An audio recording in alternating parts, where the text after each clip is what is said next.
Hi hello எல்லோரும் எப்படி இருக்கீங்க? நல்லா இருக்கீங்களா? Welcome to yoga Moni life style.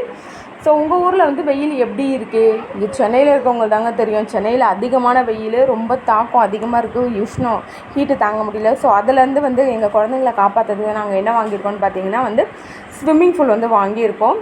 So இதோட ரேட் பார்த்திங்க அப்படின்னா 795 ருபீஸுங்க. இது வந்து அவங்களோட உண்டியல் காசில் தாங்க வாங்கினது. அவங்க சிறுக சிறுக சேர்த்து வச்ச உண்டியல் காசில் வாங்கினது தாங்க இது. அதுக்கப்புறம் பார்த்திங்கன்னா இது காற்று நிரப்புறதுக்கு தனியாக இது வந்து தனியாக அவங்க காசு கொடுத்து வாங்கணும். 185 ருபீஸுங்க. காற்று ஃபில் பண்ணுறதுக்கு ஒரு டூல் ஒன்று கொடுத்துருக்காங்க.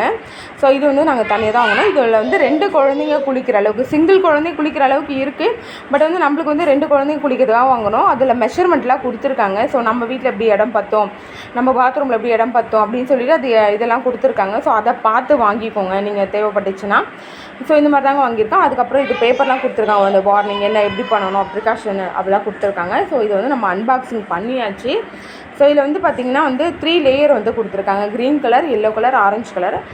அதுலேயும் தனித்தனியாக இது டியூப் மாதிரி கொடுத்துருக்காங்க. அது வழியாக தான் நம்ம காற்று ஃபில் பண்ணணும். ப்ளஸ் வந்து சென்டரில் இருக்குது பார்த்திங்களா ஹோலு, அதுலேயும் வந்து காற்று நம்ம வந்து தனியாக ஃபில் பண்ணணும். ஸோ வந்து 4 இது டியூப்பில் வந்து காற்று நம்ம வந்து ஃபில் பண்ணணும். ஸோ அடிக்க முடியலைங்க, ரொம்ப கை வலிக்குது. அப்புறம் என் ஹஸ்பண்ட் தான் வந்து அடித்து கொடுத்தாங்க. எல்லாத்துலேயும் ஒரு வழியாக கஷ்டப்பட்டு வந்து எப்படியோ அடித்து கொடுத்துட்டாரு. ஏன்னா அந்தளவுக்கு ரொம்ப டைட்டாக இருக்குது. ஏன்னா ஃபுல்லாக வரணும்ல அது காற்று. அதனால் ரொம்ப டைட்டாக இருந்தது. ரொம்ப சிரமப்பட்டு எப்படியோ அடித்து முடிச்சாச்சு.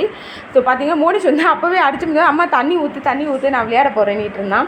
ஸோ நைட் டைமுங்கிறதா மறுநாள் காலையில் குளிச்சிக்கலாம் அப்படின்ட்டு நாங்கள் மறுநாள் வந்து மத்தியானம் வந்து ஒரு 2 மணிக்காக வந்து மாடிக்கு எடுத்துகிட்டு போயிட்டோம். மாடிக்கு எடுத்துகிட்டு போய் பாருங்கள், வெயில் பாருங்கள் எப்படி இருக்குது. பக்கத்தில் நாங்கள் கொஞ்சம் நிழலில் போட்டு குழந்தைங்களுக்கு வந்து குளிக்கிறதுக்கு வந்து தண்ணியை ஊற்றி வந்து வச்சுட்டோம். ஸோ அவங்க விளையாடுறத பார்த்து ரொம்ப ஹாப்பியாக இருந்ததுங்க எனக்கே. குழந்தைங்களோட சந்தோஷம் தான் நம்மளோட சந்தோஷம். அவங்க என்ஜாய் பண்ணுறதை பார்த்து உண்மையாக சத்தியமாக சொல்ல நான் அந்தளவுக்கு என்ஜாய் பண்ணேங்க.